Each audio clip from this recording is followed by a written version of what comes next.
Welcome back, everybody. Let's just get into it. The UK has fallen. The UK doesn't exist anymore. Not like it used to. It isn't what it once was. It is not the empire. The UK, from many angles, is just gone. In this video, I want to talk about kind of my personal perspective on the UK, having been there quite a few times.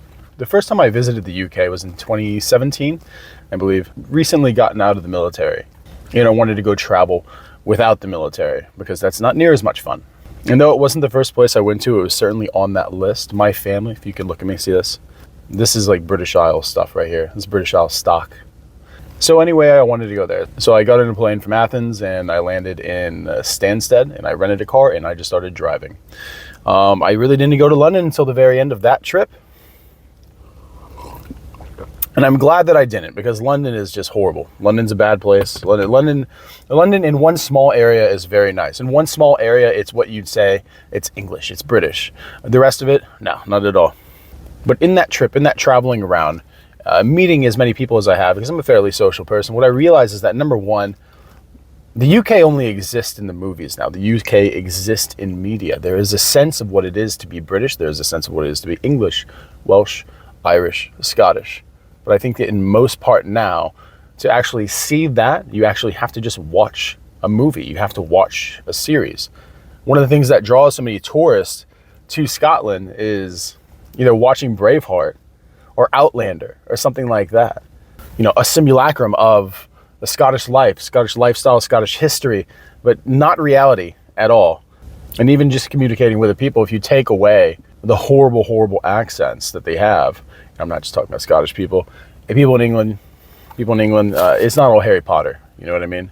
It's like talking to a strange, dislocated people. There are people in their own homeland, but they don't seem to be a part of their homeland like they used to be. And I think this is something that kind of goes back far beyond the immigration issues that everyone likes to bring up. I think it's something that goes beyond a lot of the modern day politics. And I think that you can only really get this by traveling the countryside, because this is a nation that's based on internal tourism in this part, if you can afford to do it, because the vast majority of people, just like anywhere else in the world now, have a hard time visiting any place outside of where they're from.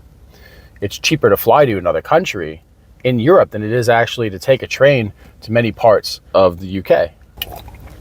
And honestly, I think it's a real shame, because the UK is one of the most beautiful places I've ever been to. And you may scoff and you may laugh, but I ask you, have you been there? Have you been anywhere outside of the main cities?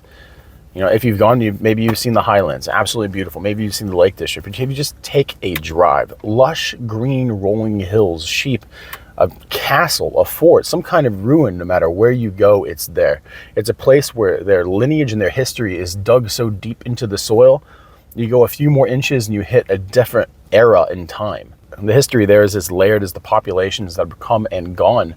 And I think that there's something outstandingly beautiful in that has been completely lost. And I noticed this. I noticed this when I was in Thailand, of all places.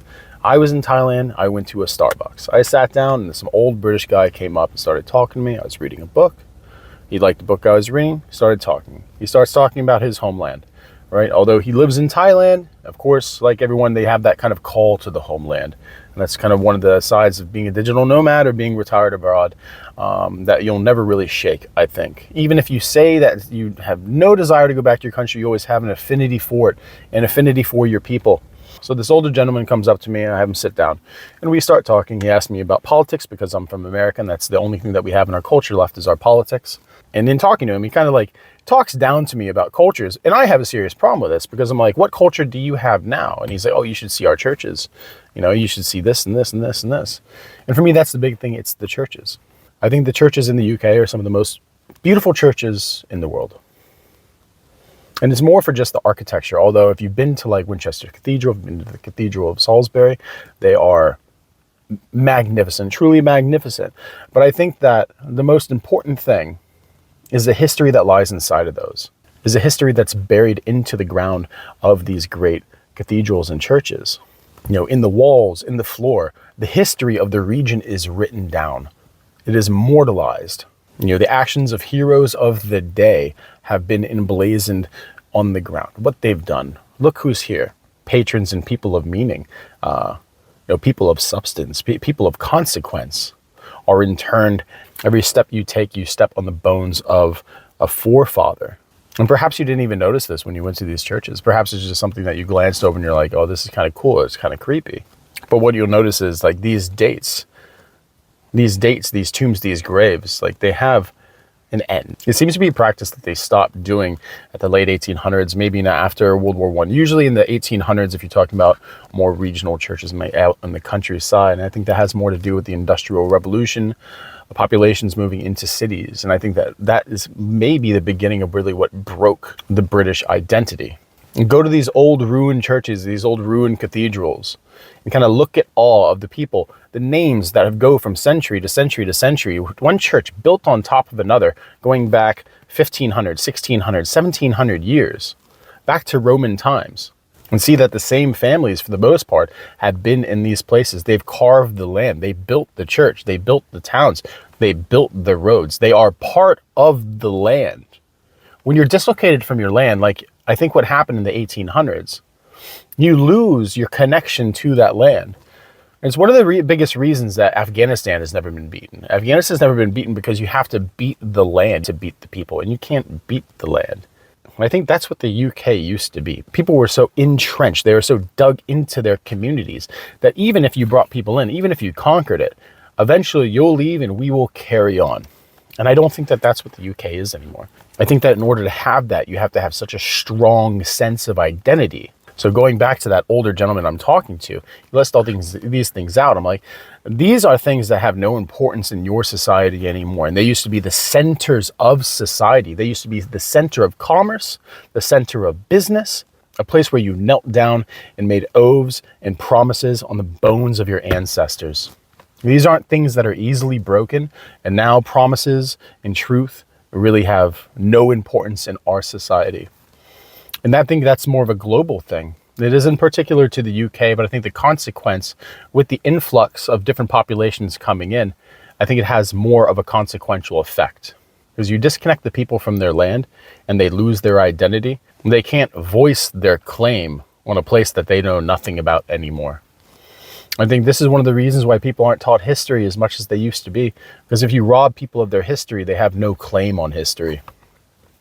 They only have a claim in the most vague kind of way, ethnicity and skin color.